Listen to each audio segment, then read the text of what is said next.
And of course, we're here to garner reaction, take analysis from two special guests. The author and columnist Peter Hitchens. Good evening, Peter. Hi, Kait. And the former advisor to Ed Miliband and now Times columnist, journalist Sonia Sodha. Hi, Sonia. Hi there. Let's take a view then on what we know of the cabinet so far. Rachel Reeves and David Lammy, among other Starmer loyalists, have been forced out by Burnham. He shakes up the political makeup at the top of the government. What we know so far, let's just remind ourselves of this. That is that John Healey becomes Chancellor. That was the first big shock announcement, really.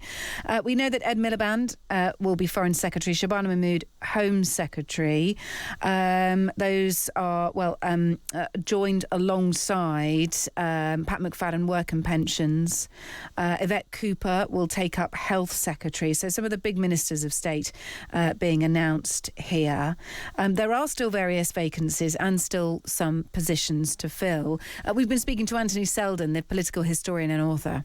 Look, this sounds like a strong group of four people. I mean, Burnham, Prime Minister, and Healey at the Treasury, Ed Miliband, Foreign Secretary, Shabana Mahmood, Home Secretary, and those are the big four. And that's what the government's going to really be decided on. They are much more impressive than the big four in Keir Starmer's cabinet. And so who knows? I mean, he could do it, but he's going to have to get the economy sorted out, growth sorted out, employment, and start generating some money before he starts spending it everywhere. Do you agree with Anthony Seldon? Sonia, let's come to you first of all. That the big four here are bigger, are much more impressive than those under Starmer. So that was, of course, Starmer, John Healey. In fact, John Healey wasn't. John Healey was defence. But when we talk about Home Secretary, we had Cooper in that role, didn't we? I think we had Lammy in at Foreign Secretary, and Chancellor was Rachel Reeves. Are the new crop more impressive? Well, I think we actually had Shabana Mahmood as Home Secretary. So, okay. Yeah, interestingly, she's the one who's stayed. So, look, I think it's actually a set of very politically astute appointments by Andy Burnham to the other three great offices of state. So I think it's smart to put in John Healey at the Treasury. I think, he comes from the moderate wing of the party, but he's acceptable to other wings. He's seen as he's very reliable. He was a Treasury Minister under Tony Blair for a number of years. I think he'd be seen as a safe pair of hands. I think it's quite smart as well because John Healey himself has got very strong views on defence spending. So I think it shows that Andy Burnham is serious about defence as well. So I think that was a smart appointment. I think keeping Shabana Mahmood at the Home Office, that's a job that she wanted to keep. Again, that sends a very strong signal. Shabana Mahmood is on the right of the party. I think it shows that Andy Burnham isn't necessarily going to be moving to the left on immigration at all. Otherwise, he would not have been keeping Shabana Mahmood in that post. And Ed Miliband, I think, is a really interesting pick for Foreign Secretary. I mean, there was lots of talk about him going to the Treasury. He's clearly got lots of ideas around domestic policy, but Foreign Secretary is one of the great prestigious roles, and he is close to Andy Burnham. So I think actually as a group of appointments, it says, particularly when you consider Pat McFadden being in place in the Department for Work and Pensions as well, staying there given welfare reform is so important. I think it says that, all this talk about Andy Burnham significantly moving, the country to the left, I think it's going to be a bit more of a nuanced picture than that based on these appointments. So you think more impressive than Starmer's first cabinet in these key four positions? So we're making the comparison with Anthony Seldon about who was in position versus who the jobs have gone to today, that this is already more impressive from Andy Burnham. I mean, yeah, I think it's a good mix of people in those jobs. Okay. Do you want the gossip, guys? That is that Wes Streeting has entered Downing Street. I mean, I'm just looking at some pictures of him now. He's waited until this sort of dusky light. It's 9:10 on a Monday evening, and Wes Streeting appears. He, of course, we thought may have been snubbed altogether. We questioned whether there had been a deal brokered at the time when he decided not to run for Prime Minister, to stand aside and let Andy Burnham run unopposed. And he's grinning like a Cheshire cat. I just wonder if he's enjoyed keeping us guessing all afternoon, Peter Hitchens, and now he's having his moment, strolling into Downing Street, grinning away. Well, I have no idea. I'm only glad that he hasn't gone back to the Department of Health, where he behaved very badly over the Lucy Letby case, and I'm extremely glad that his influence won't be felt over that anymore. But I've never quite seen what the fuss was about with Mr. Streeting. In fact, this whole description of people as impressive, it's like the ridiculous use of the term big beasts and grandees. Politics. There are no big beasts. It's a menagerie of small animals scurrying about in the undergrowth, and there's nothing impressive about any of these people from the Prime Minister downwards. To me, I can't see anything that any of them have ever done which justifies that. The Foreign Secretaryship is very grand. You get a fantastic house and an office the size of a tennis court, but it's a sinecure. Most prime ministers do what foreign policy there is now for this country, and the foreign secretary has very little to do except make speeches. So that's no big deal. I think the Financial Times particularly has been running an almost hysterical campaign for weeks trying to make sure that Ed Miliband didn't become Chancellor of the Exchequer. So they must be pleased, and I suppose quite a lot of other people will be as well. It wouldn't, I think, have done our ratings in all the international markets particularly good turns to have him there. But again, impressive. No, I'm amused by the sight of John Healey, who will now be telling whoever is Defence Secretary, who knows, it might be Wes Streeting by midnight. Yeah, well, it could be. Will now be telling him what John Healey, was told when he was Defence Secretary, i.e. that there is no money for the sort of stuff that he wants to do, because there isn't any. And that is fundamentally the problem with the government. There isn't any money. As Gordon Brown used to say, there's no money. And they haven't really got very much room for manoeuvre unless they start inventing money. And if they invent money, then everybody knows how that ends. So I don't really see what all this is about from the point of view of the people of this country. Andy Burnham is an engaging person. I'm amused by the fact that after so many years of having dreary PPE graduates from Oxford, we have a Cambridge graduate in English literature who actually knows probably the whole of Shakespeare and likes Philip Larkin, and that warms my heart towards him, because it makes it more interesting than the weary PPE. Okay, good. All right. So a little bit of optimism there. Anything that lives to make the heart lift or sing. Sonia, Wes Streeting, could he be made Defence Secretary? Yeah, he very much could. I'm sure he's going to get a significant role, as his entry into Downing Street at this point of time would suggest. So yeah, it could be defence, but it could also be something else. Who knows? It could be justice. I mean, we do still have, for example, we do still have some people in position. So we're still yet to hear about Lisa Nandy, whether she'll keep the culture brief. Emma Reynolds on environment.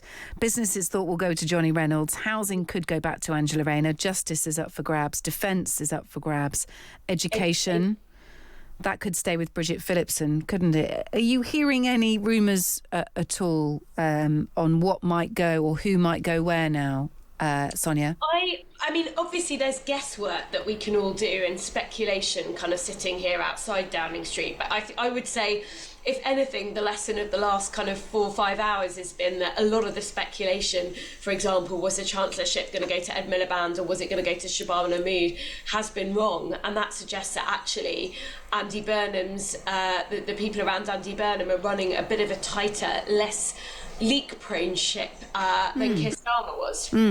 We spoke to Jeff Hoon, the former Defence Secretary earlier, former Labour Defence Secretary. He said Healey's move to the Treasury may benefit the Ministry of Defence's coffers. Well, it'd be an interesting challenge for him, I think, because certainly my experience in my almost 6 years in defence was that I didn't get a great deal of sympathy from the Treasury. I got some money from time to time, but the Treasury weren't enthusiasts for the work of defence, and it will be interesting to see how he meets that challenge, going, in a sense, to the other side of the fence, from a spending department, a big spending department like defence, where he has argued very effectively that there should be even more money, to the Treasury, which is always reluctant to spend money, and certainly spend money on defence. So it will be an interesting exercise for him personally, but also I suspect for the Treasury to deal with a man who's literally just come from the Defence Department. Well, our new Chancellor John Healey has been speaking tonight. For me, the Prime Minister and I have talked about how we will work in lockstep to meet the fiscal rules with a buffer against uncertainty, and how we'll make life more affordable for working people right across the UK. And I join you, just having come off a call with the Governor of the Bank of England, and I've conveyed this also to him. John Healey there. Peter Hitchens, in terms of alleviating the cost of living, we did hear from Andy Burnham today that he was going to offer some immediate breathing space, create some breathing space is what he said, with an announcement tomorrow and details on how it's going to be funded tomorrow. Do you like that as quick work? It's not thought to be anything seismic. Could be rent controls, energy bills, bus fares. There's little that he can do that is seismic yet. But do you like that pace from Andy Burnham? Well, no.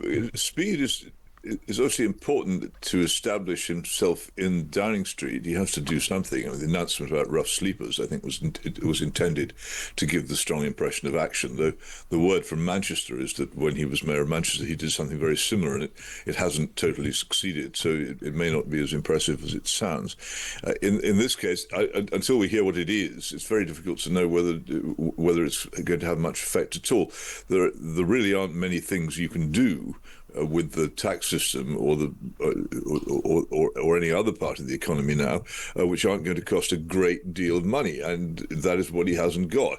So there is just this straightforward trap that this government is already in. Normally, the governments come in with a 5-year term ahead of them, during which they can spend other people's money till they run out of it. But Keir Starmer has already been spending other people's money on an amazing scale, and also destroying jobs, or rather his Chancellor has been busy destroying jobs as well, so reducing the tax take. So poor old Andy Burnham steps into a position where he's already in a much greater mess than most new prime ministers are. I just know it's discussed so far whether he ought to hold a general election, but there is absolutely no basis on which he can do anything other than what was in the Keir Starmer manifesto 2 years ago, unless he does so. And it's already changing the faces around a bit, but he's now announced a 10-year plan. He says he wants to reindustrialise the country. If he seriously wants to do that, it's an immense task. It wasn't stated in the existing manifesto. It's going to cost an awful lot of money, and it's going to make a great deal of difference to a huge number of people, in many cases probably for the worse. He needs to put it to the country in general election, and he must be haunted by the example of Gordon Brown, who hesitated over that very thing, and as a result was chucked out rather ignominiously, having failed ever to obtain a mandate. I don't myself believe, I'm a constitutional traditionalist, I don't think that prime ministers need a mandate because they're prime ministers, but I'm practically alone in believing this now. Millions of people do think it, and it's going to become more of a clamour. Why doesn't he go to the country? If he's got a big new programme, if he's got a 10-year plan, if he's proposing to reindustrialise the country and take us back to the pre-Thatcher era, then he needs a mandate, and he hasn't got one. Heidi Alexander, who had been the Transport Secretary, she's entered number 10 as well, just as we're piecing this together. Let's hear from It's a jolly good thing the transport system managed to get her there. Well, she was probably driven in a car. It's quite possible, yeah. The Labour MP Mary Tidball joined us earlier alongside political journalist Michael Crick. We talked about how realistic Andy Burnham's ambitions are. Well, knowing Andy as I do, the level of delivery that he's managed to effect in Manchester, he knows how to deal with these things and put them in place on the ground. And it is making sure that... Not in rough sleeping, he doesn't. You claimed... No, I'm sorry. What he knows how to do is to make sure that things are delivered on the ground. And this is about a cross-government piece of work.